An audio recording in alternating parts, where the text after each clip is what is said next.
You ready, Big John? I'm ready. All right. Okay, before we get started, as always, I'm Earthbird One. We got JB right here. He's ready to go. We're going to be talking about some rare situations here, some things that are going on. Maybe not so rare for John, but rare for some of us out here that don't know any better. All right, Big John. The title of this topic is Smaller Better. Now, I know you have a lot of things to say about this. Let's start ground level one. Let's talk about the small bird and all the experience that you have starting from the beginning with Doug Brown also, okay? Okay, small birds. Now, once a statement was made, the smaller the better. Now, I'm going to sit here and totally disagree with that. I think if you get your birds too small, that they might be the best spinners you can raise, but they're going to be lacking in the stock loft. And the smaller you get your birds, of course, the next generation is going to be smaller, and you don't want to go there. If you have a small bird and you really, really want to use it, put it on a larger bird. We got to maintain the size on our birds. I've done a lot of judging in the last couple of years in the show pens, and I noticed in a lot of the young hens, we're losing the head quality, and that's degenerate. They're getting what I call a BB head with a little beak on it. And we really don't want to have it like that.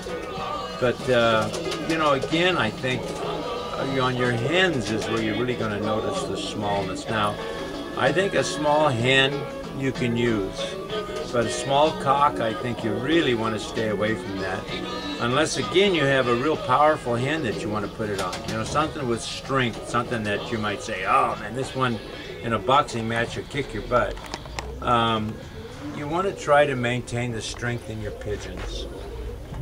So what do you think, Johnny? It's true. As we continue, you got the stage. Keep going, John. And you know, years ago we had Johnny and I both had a real dear friend. His name was Doug Brown. He was a school teacher. Really loved his pigeons. Excuse me. Doug got into a lot of different things where he experimented with his pigeons.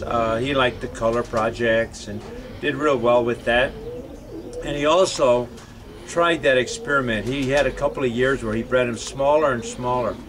After a couple of years and then trying to breed out of the small pigeons, it was a disaster. They were small, they were weak, they didn't raise very good youngsters. And I think that we all got to be careful that we don't get our birds too small. Too big is another thing I don't think we want. Again, I'm a believer that you can use a little sizey pigeon, but he's got to be buoyant. And I mean by buoyant is that he doesn't feel like a brick in your hands.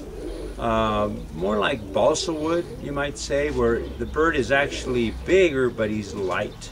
And those birds are okay, because they're not going to throw you those great big monstrous pigeons. But if you breed out of heavy, big pigeons, you're going to get more just like it. It's the same thing. Too big, too small is all a bad thing. You've got to try to find a happy media and keep your birds on a nice size. Keep the strength in your birds. Make sure that your birds can work out in the stock loft, that they raise good quality fat youngsters. And if you try and experiment with the smaller birds, you'll notice one thing, that the youngsters will be smaller, and sometimes they just don't feed them outright. So if you do use a small bird, make sure that the opposite, the hen or the cock, is of a good sized bird. But you don't want them to be heavy again. You want that nice, light, airy feel to the pigeon. What else, John? Well, where do we go in here? When it comes to a small or a medium or a bigger bird, you want to make sure that it's in proportion, that it feels good in the hands. Experience is the greatest teacher in this department, but let's go a little deeper into this, John. Now, we talked earlier on the phone about how the smaller bird, the smaller spinner, you know, leave it in the kit box, and then the medium birds, of course, the happy medium, are the ones that we use in the serious cultivation, and then how we use, say for instance, the medium-sized pair of birds dishes out what we call a gross quality cock. Can you start from the beginning again, John, and give some elaboration on, you know, how the smaller bird can be utilized in the box, but not necessarily in the stock cloth. Well, what Johnny And how the means big in the ones- box is in the kit box. Yeah, and remember one thing. Now, the smaller bird is always going to look like it spins harder, because remember, if you look at a hubcap on a car, it looks like it goes around a lot faster than the outside where the tire is. And actually, they're going around at the same rate. But the smaller will look like it's spinning harder. And I think the smaller birds are your better spinners. And for sure on the hens. But again, on your hens, be very careful that you don't get that little baby beak and that little round head on them. I think that's a very degenerate thing, and if you breed a bunch of those, you're going to get a bunch more. You always have to remember these birds are what they are. If you breed out of two big birds, not saying everyone's going to be a big bird, but most of them will be big birds. If you breed out of two small birds together, I guarantee you once in a great while you might get a big one, but most of the time they're going to be small and even smaller than the parents. So let's be real careful. Inbreeding, I think, sometimes brings the size down. So also be careful on inbreeding. Try not to go too far with inbreeding without, you know, you got a family that you use something that's far away from the pair that you got, that you're inbreeding. And I'm not saying to bring in an outcross, but in your own family. I think a lot of people make mistakes that they get their families too close, and it's going to happen. This family that I have, they're 30 years old, and I'm starting to see that I'm starting to get some smaller pigeons, and I'm trying to be more careful not to use those birds, to keep them in the kit box. Like Johnny says, just keep them in the kit. Don't, excuse me, don't breed out of a whole lot of small birds if you can help it.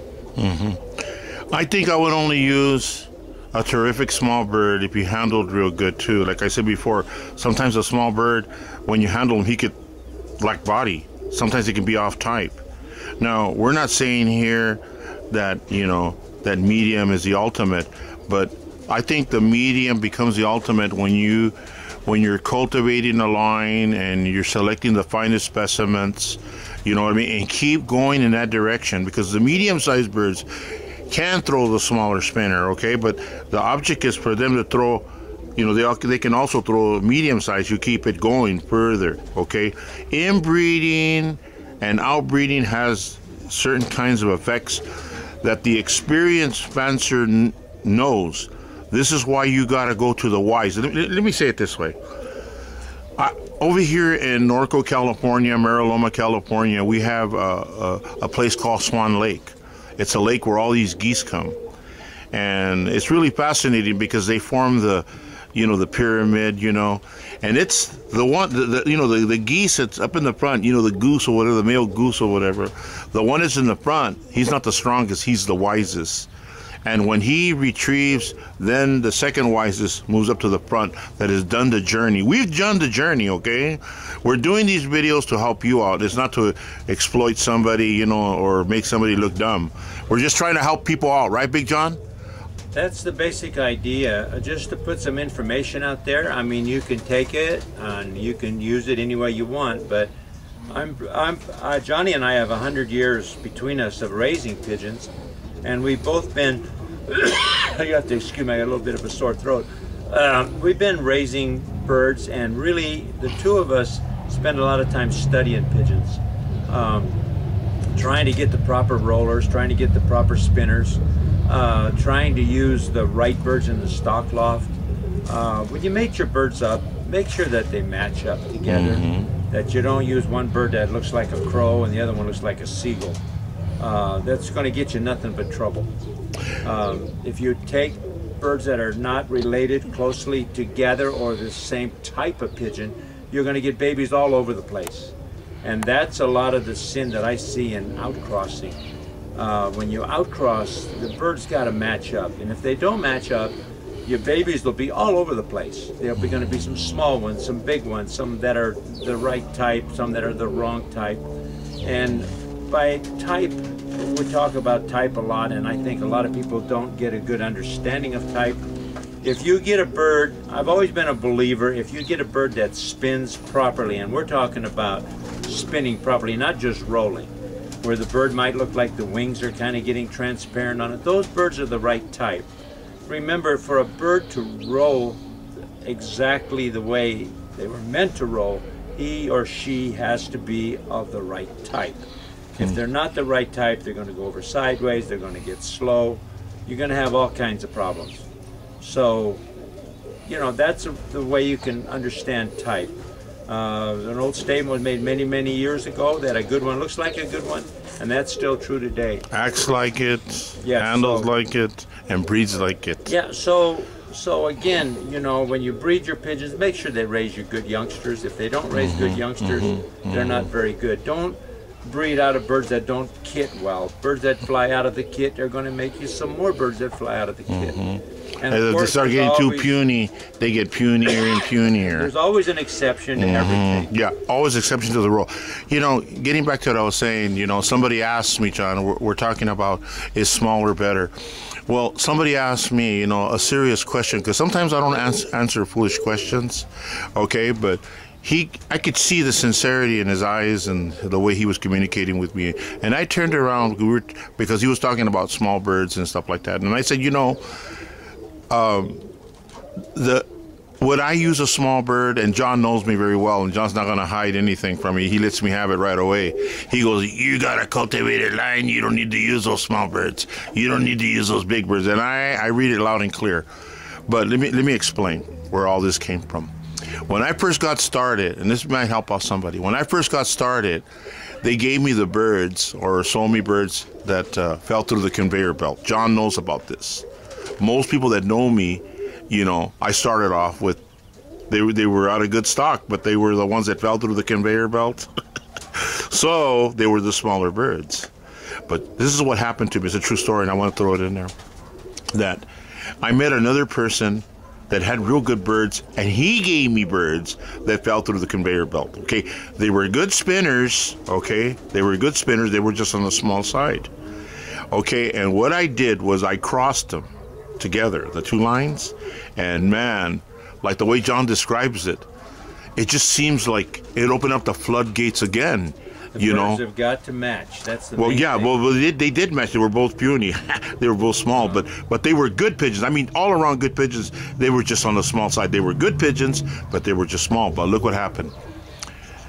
The birds came out, you know, more size to them, you know, the strength, you know, it seemed like it opened up the floodgates in the air and in the ground.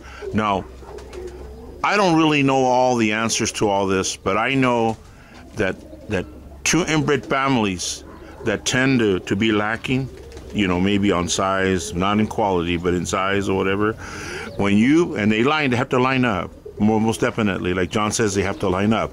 Man, this really happened to me.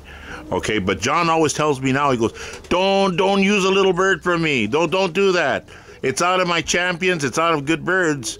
But you see, I've always said back in the days that I would rather use, you know, two inbred culls than two hybrid champions. You know what I mean? Two, you know, these birds they're fabulous, you know, but they're hybrid, because I think that you know that the inbreds also, you people have to learn, you know, about inbreeding. They have to learn what is good and what is not, and the only way you're going to find out is by flying them and testing them, as well as anything else.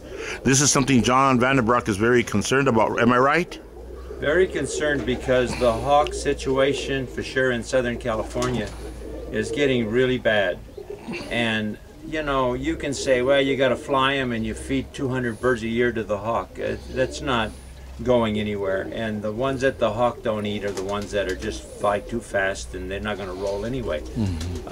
It's getting tougher and tougher to test out the birds. Sure is. The birds have got to be tested out. You just can't continue to breed pigeons and not fly them, because eventually you're going to go one way or the other. All your birds are going to get stiff, or all your birds are going to roll down. It just doesn't work, because if we don't fly them, what are we going to breed out of? The pretty ones. And a lot of times that's another road for disaster. And again, we all have to remember that even when we have one of these great spinners and everything about the bird is right, the type's right, it looks good, everything, sometimes they're not producers either. And we can't continue to breed birds that don't produce us rollers. What we're looking for. And you know, that's what a lot of times people buy a bird for big money, or they get some champion from a guy, and it's just the bird just doesn't work, and they doesn't produce, and they just keep breeding this bird, and then they breed his youngsters, and they breed this and that, and pretty soon, you know, what's the old saying? One bad bird can ruin the whole family of pigeons. When a bird doesn't work for you, you got to move away from that bird. Use birds that produce themselves, or produce. If you get a bird or a pair of birds that produce better than what they were, then you're going somewhere. We have a video like that I'm going to be putting in this weekend, everybody. So when you probably see this video, it'll already be in there. But let me go back a little bit, John, since we're going all the way live and everything here. That, you know, the guy asked me, he goes, would you use a small bird? And I told him in the beginning stages I did. I learned from it, you know. But when I started getting better birds from these individuals that begin to say, hey, you know, this Johnny Ray, you know, he really pays attention. He's a student of the Birmingham Roller. And that's a key. That is I'm right, still a student of the... if you're just starting out, you're never going to get the best, a guy's best birds. He can't afford to give you his best birds. You know, some youngsters off his best birds, it'd be great. And then what you got to do is you got to call heavy and keep only the very best ones. And like I say, if you find a guy, say you buy pigeons from him, and 2 years down the road he knows you're serious with his pigeons and you've been trying to do the best you can, then he's liable to give you some more good ones. And it takes time. You just can't move from family to family to family to family. And I see a lot of that going on. And it just, you know, you're starting over. You've got to create your own family of course. That's the most important thing. As I was, you know, getting back to what I was saying, because it's all the way live here, we're just talking back and forth today. We're having a beautiful Saturday this morning, listening to little country music and little rock and roll, because John's on the countryside and I'm on the rock and roll side, you guys. You know, this is Southern Cali, so I listen to my oldies, he listens to his oldies. His oldies put me to sleep, and and mine, he says, turn that shit off. But anyway, I told this one individual, I said, you know, like I said in the beginning stages, you know, I got birds that fell through the conveyor belt. But as time went on, okay, they gave me good birds. And here I'm going to answer your question. Yes, I've used small birds that spun right, to handle right. Okay, not to confuse anybody, but it was sort of like the last of a little lineage, the last of this. Now, that's a long shot, okay? Because what I do, I test them in the stock loft after they've done everything else. And if it works, then boomerang, it worked. Okay, but if it doesn't work, don't keep the bird. Put it back in the box. My old-timer friends, you know, that taught me, they used to tell me, well, if it don't work in the stock loft, regardless if it's a bloody champion, put it back in the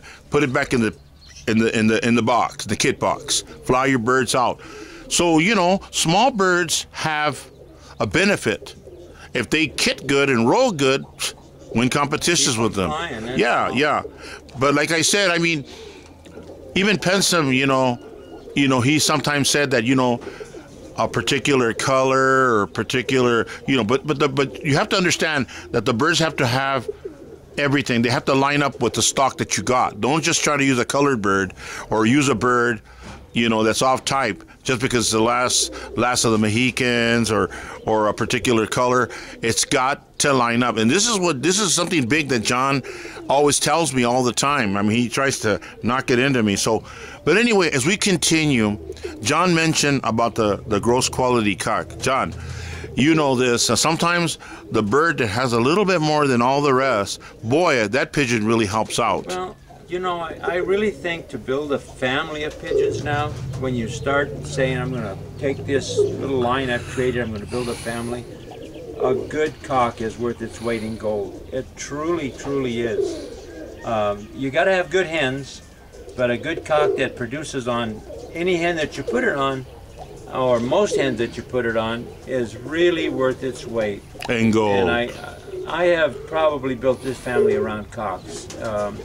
I call most of the cocks I breed. I probably keep 1 out of 50. Hens, you know, it's a lot easier to get good quality hens than it is a good quality cock. And not saying that a good quality hen can't produce you some great pigeons, but a good quality cock. I was lucky enough to have this cock we call Toes. His number was 599. Tremendous pigeon.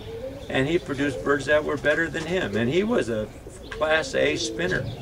So, you know, good cocks are great. Also, you got to have good hens. And your pairs have got to match up. And I guess we're going to close this for a minute. Okay, hold on.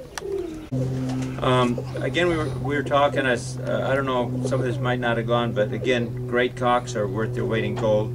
And you always got to have good hens to mate them too. But you're going to always breed more good hens than you do cocks. And like personally, what I was saying, I call a lot of cocks. Hens, you know, I might stock 2 hens to 1 cock, or maybe 3 hens to 1 cock. And everything's every time you put a new pair together, it's your testing, and it's all a challenge. That's why it's nice to build your own family of birds, so you don't have to go and pick up a bird here, pick up a bird there. Every time you do a cross, and some guys are great at on outcrossing. Don McCulley comes to mind. He loves to outcross and flies good birds most of the time. He's a hell of a trainer. But I think everybody's got to build his own family. And once you build your own family, then you can experiment, but try to create a family of your own. Right, right. Well, William H. Pensum, okay, has been, you know, he passed away in 1968. This is 2018. Isn't that 50 years? 50 years ago. Okay, listen to me, guys. There's guys out there saying, I got pure this and pure that. We have to hear it over here. Pensum lived here, okay? You know, he lived here, okay? And everybody had Pensum birds. I mean, more or less. I mean, man, you wouldn't believe it. People from different states were coming here to get birds, but watch this. And people did good when they purchased birds off Bill.